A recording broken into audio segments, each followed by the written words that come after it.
आपने अपने जीवन में अपने आसपास कई बार ये चीज़ देखी होगी कि कुछ लोग बहुत ज़्यादा बीमार रहते हैं और उनके परिवार के कुछ सदस्य हैं जो पूरी तरह से उनकी सेवा में संलग्न रहते हैं, उनके साथ बंधे रहते हैं।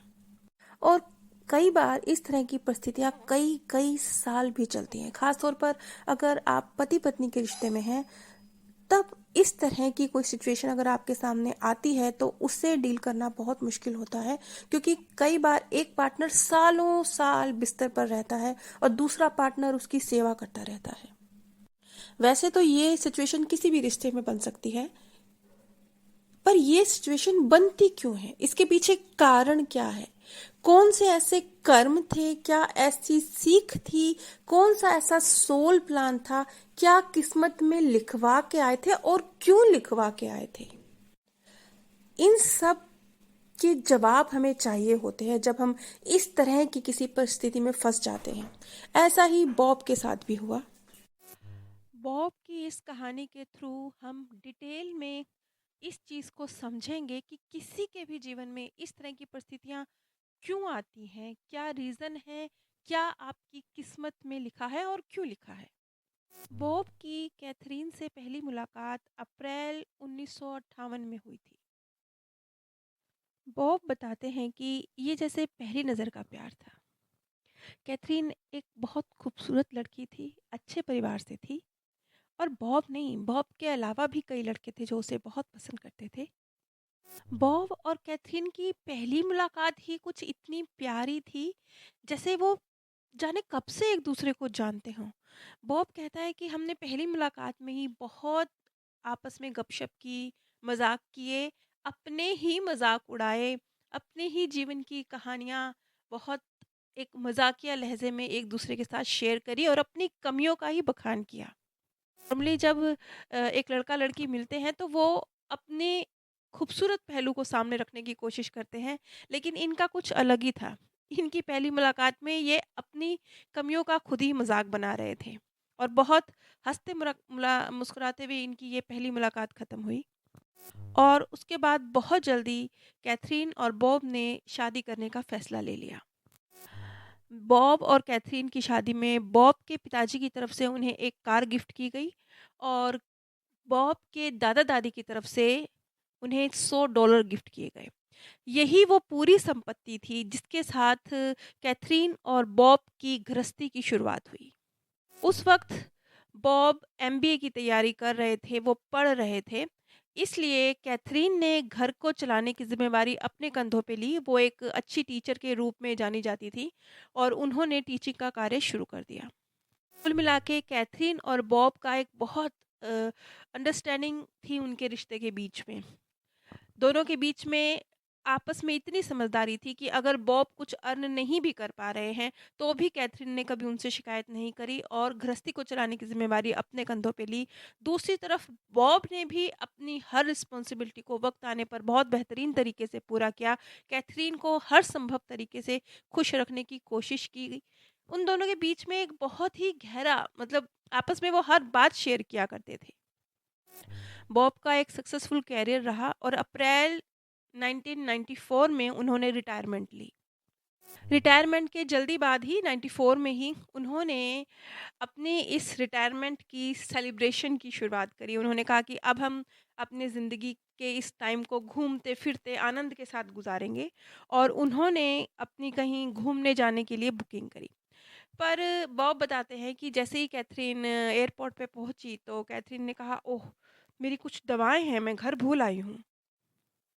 लेकिन उस वक्त बॉब और कैथरीन ने इस चीज़ पर ध्यान नहीं दिया और वो अपने ट्रिप पर आगे बढ़ गए। लेकिन बॉब बताते हैं कि ये ट्रिप उनकी ज़िंदगी को पूरी तरह से उथल पुथल कर देने वाला था।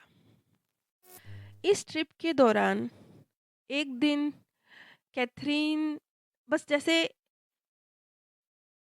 बिल्कुल स्टैचू की तरह थी और बस दीवार की तरफ देखे जा रही थी, कुछ इस तरह की उनकी हालत थी। उन्हें लकवा हो गया था। जब ये बात बॉब को पता चली, तो वो बहुत उन्होंने अपनी तरफ से बेस्ट ट्रीटमेंट जो भी वो प्रोवाइड करवा सकते थे कैथरीन को करवाया। लेकिन इस चीज़ का कुछ रिज़ल्ट नहीं निकला, डॉक्टर्स को भी कुछ समझ नहीं आया और कैथरीन उस ट्रिप से इसी हालत में वापस अपने घर लौट कर आई। बस इसके बाद तो जैसे सब कुछ ही बदल गया। कैथरीन अब अपना घर सँभालना तो दूर की बात है, वो अपने आप को भी पूरी तरह से सँभाल नहीं सकती थी। व्हीलचेयर के थ्रू वो कुछ मूवमेंट किया करती थी, लेकिन एक तरह से उनका शरीर पूरी तरह से नाकारा हो चुका था और अब बॉब ही उनका हर कार्य किया करते थे। यहाँ तक कि उन्हें ब्रश कराना, उनके कपड़े बदलना, ऐसे छोटे-छोटे कार्य भी वो अब खुद करने में सक्षम नहीं थी। लेकिन वक़्त के साथ-साथ कुछ और होने लगा। अभी तक जो बीमारी सिर्फ़ फ़िज़िकल थी, वो उनके दिमाग पर भी असर करने लगी थी। अब कैथरीन भैगी-भैगी बातें करती थी और बॉब बहुत इरिटेट हुआ करते थे। जैसे कि वो एक ही सवाल बार-बार दोहराया करती थी। बॉब उन्हें सॉस के साथ जब ब्रेकफ़ास्ट देते थे, तो वो बार-बार पूछती थी, "इस सॉस में क्या है?" वो बार-बार जवाब देते थे, "इस सॉस में सेब है।" वो दोबारा पूछती थी, वो फिर जवाब देते थे। वो कहती थी, "एक ही सवाल को 1000 बार कैथरीन मुझसे पूछती थी कि इस सॉस में क्या है?" और मैं 1000 बार उसका जवाब देता था कि इसमें सॉस है।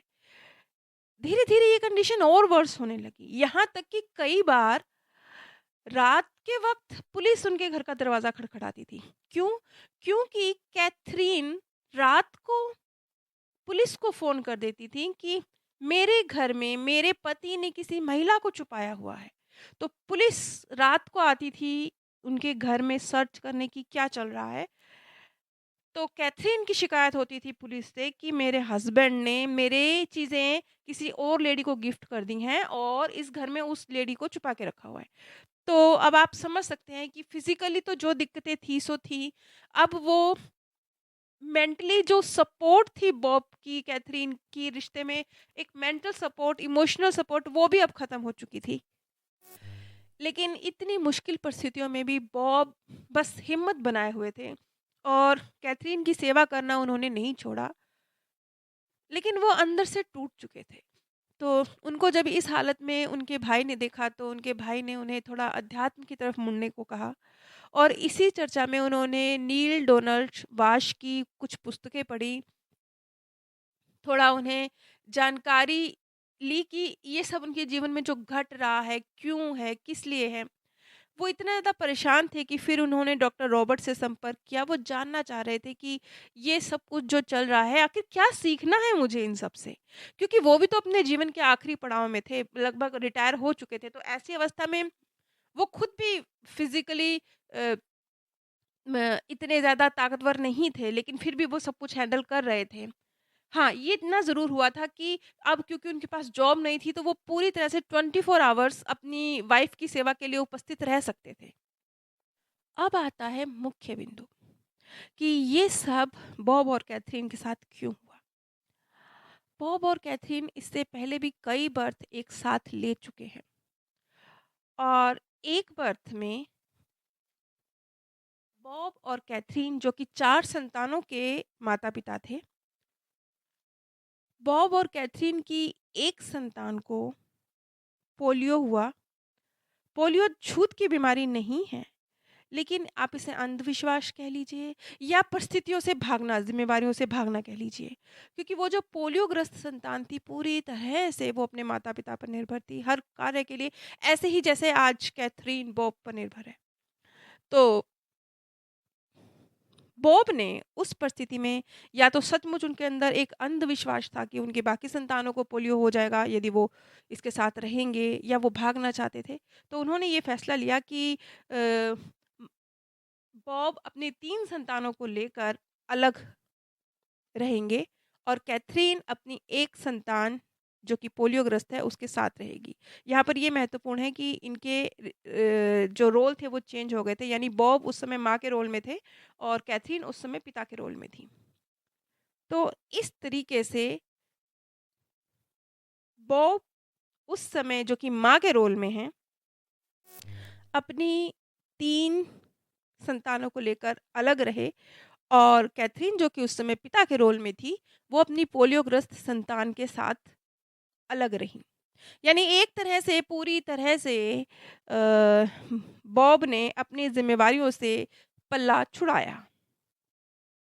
यहाँ एक बहुत बड़ा लेसन था, बॉब को भी निस्वार्थ सेवा क्या होती है, सीखना था। लेकिन यहाँ पर एक चीज़ और है जो मैं कहना चाहूँगी कि ये जो प्रकृति अपना गेम खेलती है ना, ये कुछ अलग अंदाज़ में खेलती है। जैसे कि उदाहरण के तौर पर हम मान लेते हैं कि किसी व्यक्ति ने किसी की चोरी करी, मान लेते हैं। अब ये प्रकृति ऐसे कार्य नहीं करेगी कि अब उस व्यक्ति को जिसकी चोरी हुई थी उसे धन मिल जाए, वो तो मिलेगा। वो तो चलो कार्मिक अकाउंट है, व्यक्ति ने चोरी करी है, उसको तो चोरी का धन लौटाना ही पड़ेगा। लेकिन ये प्रकृति ऐसे कार्य करेगी कि साथ ही साथ वो कार्मिक अकाउंट चुकता हो, साथ ही साथ चोरी का संस्कार ये भी खत्म हो। एक गलत पैटर्न जो सोल ने अपने अंदर क्रिएट किया है चोरी का संस्कार डेवलप किया है, वो भी खत्म हो। ये प्रकृति ऐसे कार्य करेगी। सिर्फ अकाउंट नहीं चुकता होगा, उस अकाउंट की जड़ भी फिनिश होगी। इस तरीके से प्रकृति कार्य करेगी। तो अब जैसे कि कैथरीन और बॉब का कार्मिक अकाउंट है, ना सिर्फ वो चुकता होगा, वो कैसे होगा आगे आगे हम क्योंकि इस केस की भी कई कड़ियाँ हैं, आगे हम समझते जाएँगे। तो ना सिर्फ वो चुकता होगा बल्कि एक संस्कार था ना भागने का संस्कार, ज़िम्मेवारियों से पीछा छुड़ाने का संस्कार, वो भी खत्म होगा। यहाँ पर क्यों एक व्यक्ति को सेवा करनी है और क्यों एक व्यक्ति को सेवा करवानी है, इस चीज़ को हम डीप में समझेंगे। ये बॉब के केस की पहली कड़ी है। जैसे-जैसे हम बॉब के केस को समझते जाएँगे, हमारे बहुत सारे सवालों के जवाब जो अभी आपके मन में उठ रहे होंगे, वो मिलने शुरू हो जाएँगे। बॉब के कहानी की सभी कड़ियाँ, इस नाम से नीचे मैंने एक प्लेलिस्ट बनाई है, वो मैं उसमें आपको बॉब की कहानी के सभी भाग मिल जाएँगे। आप सभी पर परमात्म सौंदर्य, प्रेम और आनंद सदैव बरसता